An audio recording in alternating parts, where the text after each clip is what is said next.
Hello dear friends, कैसे हैं आप सब लोग। मैं हूं जतिंदर सिंह, आपका होस्ट आपके अपने चैनल दी जर्मन मेंटोर पे, जहां सीखते हैं आप जर्मन लैंग्वेज बहुत ही आसान वे में मेरे साथ आपके अपने चैनल पे। सबसे पहले माफ़ी चाहूँगा, एक बहुत लंबा गैप आ गया था बीच में। एक नया वीडियो बनाने में, एक नया कंटेंट आप सब लोगों के लिए लेकर आने में इस चैनल पे कोशिश कर रहा हूँ दोबारा से। इस चैनल पे दोबारा से कंटिन्यूएशन में रेगुलर वीडियोस आप लोगों के लिए लेकर आऊँ। आज हम सीखेंगे बहुत ही एक ग्रामर का इम्पॉर्टेंट टॉपिक। वो क्या होगा जब हम वीडियो स्टार्ट करेंगे तो आपको पता चल जाएगा। वीडियो पूरा देखिए, थोड़ा सा लेंदी हो सकता है, और देखने के बाद लाइक कमेंट शेयर कीजिए, चैनल को सब्सक्राइब कीजिए बेल आइकन प्रेस करके, सो दैट आने वाले वीडियोस ऑफ फ्यूचर में आपके पास रेगुलरली आते रहें, आपके पास नोटिफिकेशन मिलता रहे। चैनल को रिकमेंड कीजिए, दूसरों को भी बताइए, यही मेरे लिए एक मोटिवेशन है। और शुरू करते हैं आज का session, the German mentor learn German with excellence in Hindi, low skates. चलिए आगे बढ़ते हैं। टुडेज टॉपिक, कोऑर्डिनेटिंग कंजक्शंस, जिसको जर्मन में आप डिकॉन्जुक्सियोनन बोलते हैं। इसको आप नोट कर सकते हैं एज ए वोकेबलरी। अब ये कौन कौन से कंजक्शंस हैं जो मैं आज आपको सिखाने वाला हूँ, देखिए। आज हम सीखेंगे ओसूडा कनेक्टर्स। जर्मन लैंग्वेज में ओसूडा कनेक्टर्स क्या होते हैं। पिछले सेशन में मैं, मैंने आपको वाइल और दास जैसे कनेक्टर बताए थे, वो कैसे यूज़ होते हैं। उसको आप ज़रूर देखिए, उसका लिंक आपको ऊपर मिल जाएगा, आई बटन पे क्लिक करके आप देख सकते हैं। आज हम सीखेंगे ओसूडा कनेक्टर्स, ये वाइल और दास से कैसे कनेक्ट करते हैं या कैसे उनसे अलग होते हैं, ठीक है। तो ये कनेक्टर्स कौन कौन से होते हैं, देखिए। सबसे पहला होता है ऑर्डर, जिसका इंग्लिश में मतलब होता है और। सेकंड होता है जॉन्डन, जॉन्डन का मतलब होता है रादर। थर्ड होता है आपका ऊंड, ऊंड का मतलब होता है एंड। फोर्थ है आपका डेन, डेन का मतलब होता है बिकॉज। और फिफ्थ है आपका ओसूडा कनेक्टर आबर, आबर का मतलब बट। तो ये 5 कनेक्टर्स होते हैं जिनको हम ओसूडा कनेक्टर्स बोलते हैं। और ये 5 कनेक्टर्स का जो पहला अल्फ़ाबेट है उसको आप जोड़ देंगे तो बन जाता है ओसूडा कनेक्टर्स, यानी कि ऑर्डर सॉन्डन उन टेन आबर। तो ये कनेक्टर्स कैसे काम करते हैं जर्मन लैंग्वेज में, लिखने में, बोलने में, ये कैसे यूज़ होते हैं, वर्ब की पोजीशन क्या होती है, ये आज हम सीखेंगे ओसूडा कनेक्टर्स में। तो एक एक करके मैं आपको सिखाऊंगा। ऑर्डर से स्टार्ट हम करेंगे, फिर जॉन्डन ऊन डेन और लास्ट में आबर। तो पूरा देखिए, समझिए वीडियो को, और नहीं समझ में आता तो रिवाइज करके देखिए या मुझे कमेंट कीजिए, मैं आपको क्लियर करूंगा। तो चलिए बढ़ते हैं, वीडियो को कंटिन्यू करते हैं, स्टार्ट करते हैं ऑर्डर फर्स्ट ओसूडा कनेक्टर से। पहले देख लेते हैं कोऑर्डिनेटिंग कंजक्शंस क्या होती हैं। Coordinating conjunctions in German are words that can be used to connect other words, phrases और clauses without affecting the word order of the sentence। तो ये आपको पढ़ के ही समझ में आ गया होगा कि ये कनेक्टर्स होते हैं, जो वर्ड्स होते हैं जो दो फ्रेजेस को मिलाने के लिए यूज़ किए जाते हैं। लेकिन ओसूडा कनेक्टर्स के अंदर क्या होता है कि वर्ड वर्ड की जो पोजीशंस है वो चेंज नहीं होती हैं। वो कैसे, वो आगे आपको क्लियर हो जाएगा। Coordinating conjunctions are easier to use than the other conjunctions. तो ओसूडा कनेक्टर्स, ये जो कोऑर्डिनेटिंग कंजक्शंस हैं, ये बहुत आसान होते हैं जर्मन की अदर कंजंक्शन से अगर हम कंपेयर करें तो। थर्ड पॉइंट है, the verb position will always the verb position will stage always on second position with all coordinating conjunctions. ओसूडा कनेक्टर्स के केस में वर्ब की पोजीशन चेंज नहीं होती है।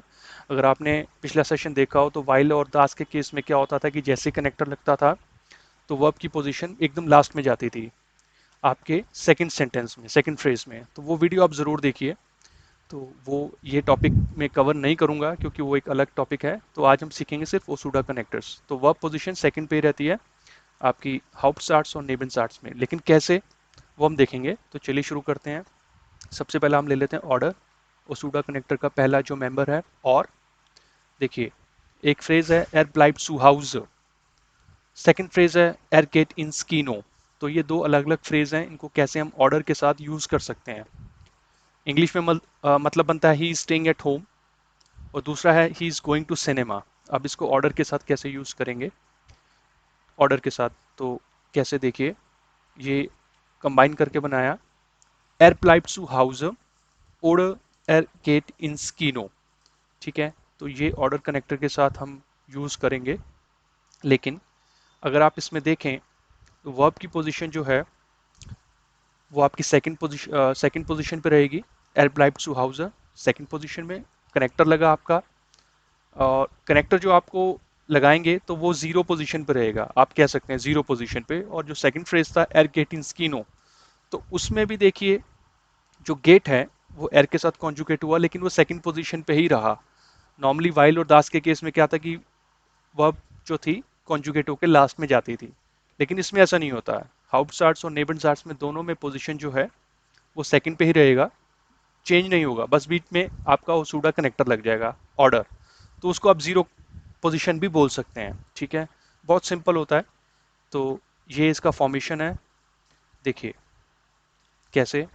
एर ब्लाइब्ट zu Hause ये भी हाउप्टसार्ट्स है, और एर गेट इन स्कीनो ये भी हाउप्टसार्ट्स है। क्यों? क्योंकि वर्ब की पोजीशन सेकंड है, क्योंकि हम ओसूडा कनेक्टर्स में ये ध्यान रखेंगे, और बीच में ऑर्डर लगेगा तो वो जीरो पोजीशन पे होगा। ठीक है, आई होप कि आपको समझ में आ गया होगा कि हाउप्टसार्ट्स और हाउप्टसार्ट्स ही रहता है, वर्ब की पोजीशन सेकंड रहती है, लेकिन कनेक्टर बीच में लग जाएगा। आगे बढ़ते हैं और एग्जांपल देख लेते हैं। दी Beispiele, möchten Sie ein Cola, और दूसरा फ्रेज है möchten Sie ein Glas Wasser, do you want a cola drink, do you want a glass of water। अब इसको ऑर्डर के साथ हम कैसे यूज करेंगे, देखिए इसका एक रूल होता है।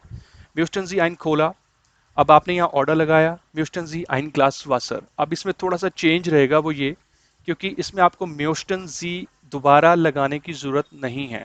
ठीक है, तो सही सेंटेंस क्या रहेगा, म्यूस्टन जी आइन खोला, कनेक्टर लगाइए बीच में ऑर्डर, फिर आइन ग्लास वाटर। तो इसमें म्यूस्टन जी आपको दोबारा से लगाने की जरूरत नहीं है। ठीक है, ये भी एक रूल है, आप इसको देखिए, समझिए। और दूसरा एग्जांपल और देख लेते हैं। इश नेम आइन सैंडविच और आइन पिज़्ज़ा। ठीक है, तो ऑर्डर लग गया तो आपको जो है वर्ब दोबारा से यूज करने की जरूरत नहीं है। ठीक है, ऑर्डर लगा तो। और ऊपर वाले सेंटेंस में जो एक मोडाल वर्ब था तो आपको दो बार यूज करने की जरूरत नहीं होती है। ठीक है, आगे बढ़ते हैं। दूसरा जो कनेक्टर था जॉन्डन, बट या रादर। ठीक है, तो इसमें रूल होता है, इसमें जब दो सेंटेंस बनेंगे तो जो पहला सेंटेंस होगा, पहला फ्रेज वो नेगेटिव होगा, सेकंड होगा पॉजिटिव। कैसे, देखिए, ich habe keinen Hund, और दूसरा फ्रेज है ich habe eine Katze। तो पहला तो नेगेटिव सेंटेंस है क्योंकि उसमें काइनन लगा हुआ है, आई हैव नो डॉग, और दूसरा है positive, I have a cat. ठीक है, तो अब इसको जॉन्डन के साथ कैसे हम यूज करेंगे, तो पहला फ्रेज जैसा कि इसका रूल है, फर्स्ट केस नेगेटिव होगा, सेकंड पॉजिटिव होगा, तो ये मिलके बन जाएगा कैसे, इश हैव काइनन हुंड। इसमें ध्यान रखना आपका कॉमा आएगा, कॉमा जॉन्डन eine Katze। ठीक है, I have no dog but rather a cat. Okay, तो फर्स्ट स्टेटमेंट होगी आपकी नेगेटिव, सेकंड होगी पॉजिटिव, कनेक्टर तो लगेगा ही जॉन्डन, लेकिन इस केस में आपको एक कॉमा लगाना होता है बीच में। ठीक है, ये जॉन्डन के केस में होता है। तो ये भी आपको क्लियर हुआ होगा, जॉन्डन केस जो सेकंड मेंबर है ओसूडा कनेक्टर्स का। इसमें देखिए वही चीज़ है जो मैंने हाईलाइट की, पहला जो नेगेटिव वर्ड है काइनन, और दूसरा है जॉन्डन, कनेक्टर लगा, फिर है आइनो, तो पॉजिटिव। ओके, अब देखिए आगे बढ़ते हैं, कुछ और एग्जाम्पल देखते हैं।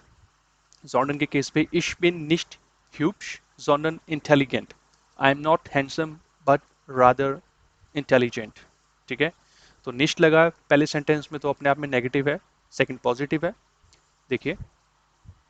और दूसरा एग्जांपल देखिए, die Tiere sind nicht verantwortlich für Klimawandel, sondern die Menschen, the animals are not responsible for climate change but rather humans। तो पहला फ्रेज अपने आप में ही नेगेटिव है क्योंकि निश्ट लगा है, और सेकंड पॉजिटिव है। ठीक है, the animals are not responsible for the climate change but rather humans. तो मैंने आपको हाईलाइट करके बताया ताकि आपको आसानी से समझ में आए। एक एग्जांपल और देखिए, इश esse keinen Apfel, sondern ein Stück Kuchen, I am not eating an apple, rather a piece of cake. तो अपने आप के अंदर फर्स्ट सेंटेंस नेगेटिव है, दूसरा पॉजिटिव है। ठीक है, ये देखिए। अब आगे बढ़ते हैं, थर्ड देखते हैं हम, ऊंट, एंड। ठीक है, तो इसका कैसे होता है, इश सेhe फैन, पहला फ्रेज है, दूसरा है इश trinke einen Saft। तो अलग फ्रेज को उनके साथ कैसे यूज करेंगे, तो I am watching television, I am drinking a juice. Okay, अब इसको उनके साथ कैसे देखेंगे, इश sehe fan und ich trinke einen Saft। ठीक है, I am watching television und and drinking juice. ठीक है, तो ये उनके केस में हो गया। बट इसमें आपको एक रूल है कि आपको इश दोबारा यूज करने की जरूरत नहीं है, ठीक है, वो अपने आप के अंदर ही अ, आप समझ जाएंगे। एक ये सेंस बनता भी नहीं है, ठीक है। इश sehr fan und trinke einen Saft, I am watching television and drinking juice. तो ये उनके केस में आपको दोबारा से सब्जेक्ट लगाने की जरूरत नहीं होती है। एक और एग्जांपल देखिए, ich habe einen Hund, einen Papagei und eine Katze। Okay, ये भी एक एग्जांपल था आपके लिए। अब देखते हैं हमारा फोर्थ कनेक्टर डेन। डेन का मतलब होता है बिकॉज। तो दो फ्रेज हैं, ich lerne Deutsch, ich will nach Deutschland gehen, ठीक है। अब इसको डेन के केस में, बिकॉज के केस में कैसे यूज करेंगे देखिए, ich lerne Deutsch, कॉमा लगेगा इसमें, Dane ich will nach Deutschland gehen, ठीक है। तो इसमें क्या रूल है देखिए, कनेक्टर लगा जीरो पोजीशन पे और जो विल है वो रहेगा सेकंड पोजीशन पे। जैसा कि मैंने आपको बताया ही था स्टार्टिंग में कि दोनों हॉप स्टार्ट्स ही रहते हैं और दोनों की पोजीशन जो है वर्ब की सेकंड पे ही रहेगी, ठीक है। उसी तरीके से इस फ्रेज में आप देख सकते हैं, मैंने आपको अच्छे तरीके से समझाया। उम्मीद करता हूँ कि आपको समझ में आ रहा होगा ये सेशन। एक एग्जांपल और देखिए, wir studieren schnell, den wir möchten Fußball spielen, we are studying fast, because we want to play football, ठीक है। तो हम कोई एक चीज़ कर रहे हैं, उसका रीज़न क्या है, तो रीज़न के केस में तो बिकॉज लगता है, तो ये देन होता है, देन का मतलब बिकॉज, ठीक है। तो ये भी बहुत एक आसान एग्जांपल था। आई होप कि ये यहाँ तक आपको समझ में आया होगा। एक एग्जांपल और देखिए, er kommt heute nicht, denn er ist krank, he is not coming today, because he is ill, ठीक है। तो ये सारे फ्रेज में अगर आप देखेंगे तो वर्ब की पोजीशन सेकंड ही रही रही है अभी तक। तो ये ओसूडा कनेक्टर्स में यही रूल होता है, ठीक है। और ये था डेन तक। अब लास्ट हम देख लेते हैं आबर। आबर होता है बट। तो इसमें जो रूल होता है, फर्स्ट स्टेटमेंट पॉजिटिव होती है और सेकंड स्टेटमेंट जो होती है वो नेगेटिव होती है। तो ऐसे जो सेंटेंस होंगे वो आबर के साथ यूज होते हैं। जैसे देखिए, हेर म्यूलर इस्ट नेट, हेर म्यूलर इस्ट गाइजाल्स, okay, mister Muller is nice. By mistake मैंने इस्ट लिख दिया, लेकिन वो इज है, उसको थोड़ा सा इग्नोर कीजिए। Mister Muller is nice, mister Muller is माइजर, ठीक है। तो वो ईस्ट गलती से लिखा, लेकिन वो इज है, उसको इग्नोर कीजिए, ठीक है। तो ये दो फ्रेज हैं, दोनों को अब आबर के साथ कैसे हम यूज करेंगे देखिए, हेर म्यूलर इस्ट नेट, आबर एर इस्ट गाइजाल्स, ठीक है। तो पहला जो सेंटेंस है वो पॉजिटिव है, दूसरा नेगेटिव है। अपने आप के अंदर वो नेगेटिव है, क्योंकि जो माइजर होता है वो एक कंजूस आदमी होता है, तो कंजूस एक नेगेटिव वे में हम बोलते हैं किसी को। तो ये आबर के केस में होता है, फर्स्ट फ्रेज आपको पॉजिटिव और सेकंड नेगेटिव रखना है। आबर लगा जीरो पोजीशन पे और ईस्ट जो है वो एर के साथ कॉन्जुगेट हुआ सेकंड पोजीशन पे। तो ये थ्रू आउट द सेशन आपने देखा ही होगा कि दोनों फ्रेज में जो वर्ब की पोजीशन है वो सेकंड रहेगी। एक एग्जांपल और देखते हैं, we haben sie eingeladen, aber sie kann nicht kommen, we have invited her, अपने आप के अंदर ये पॉजिटिव स्टेटमेंट है, but she can not come, तो ये नेगेटिव है, ठीक है। तो ये हो गया एक एग्जाम्पल। और लास्ट एक देख लेते हैं, ich bin klug und schön, अपने आप के अंदर पॉजिटिव है, aber nicht reich, I am clever and beautiful but not rich, ठीक है। तो सेकंड नेगेटिव हो गया।